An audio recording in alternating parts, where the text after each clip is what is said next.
NC Continental Prime continues in West Africa, where Nigeria's National Drug Law Enforcement Agency says its engagement with music star Naira Marley is to encourage him to use his skills and platform to discourage millions of his followers and Nigerian youths from substance abuse. The artist, whose real name is Afeez Adeshina Fashola, on Thursday led members of his team on a visit to the national headquarters of the agency in Abuja to express his preparedness to join the fight against drug abuse in the country.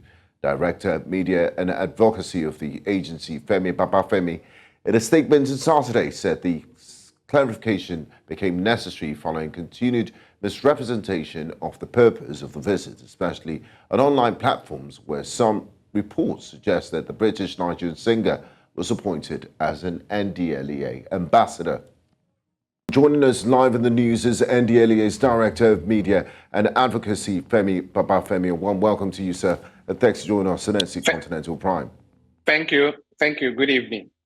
Now, Mr. Babafemi, your statement says NDLEA's engagement with the artist Naira Marley is to encourage him to use his skills and platforms to discourage millions of his followers and Nigerian youths from substance abuse. That sounds commendable, but what dominated the social media space was that Naira Marley, who is believed to be at home with substance abuse, got an ambassadorial role with the agency. Where do you think this mix-up came from, and what was the thinking and the rationale behind NDLEA engaging Naira Marley?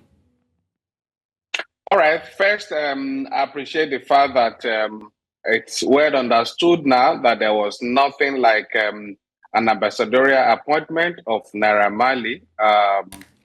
To be an ambassador of NDLEA, normally we call such people WADA ambassador. That's War Against Drug Abuse ambassador. There are stringent conditions and criteria for that, and we're not near that at the moment, so it couldn't have been appointed as an ambassador. That's we're glad that that's understood at this moment.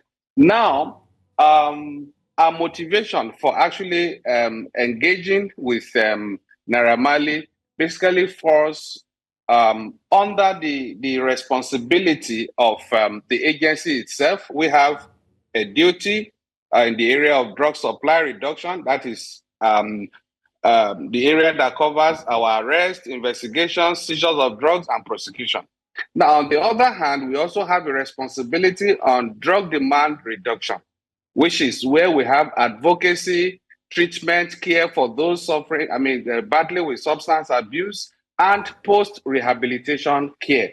All of these fall under drug demand reduction. And now, in the case of Naira Marley, our engagement with him actually falls under our drug demand reduction, which is engaging those that are either already involved in substance abuse, or those that have not even gotten involved through advocacy, through counseling, through treatment.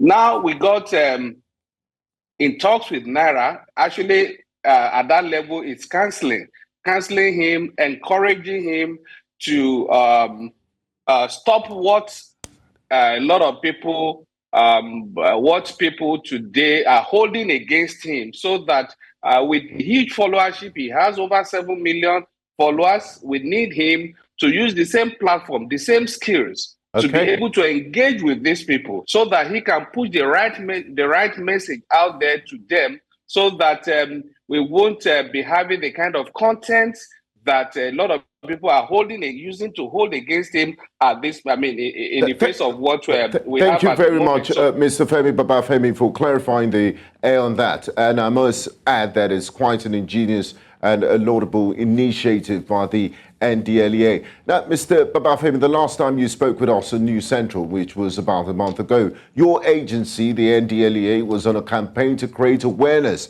of the growing abuse of nitrous oxide, popularly known as laughing gas. How effective has this campaign been, knowing that young people still take this substance in some leisure places? And what are the dangers of taking laughing gas?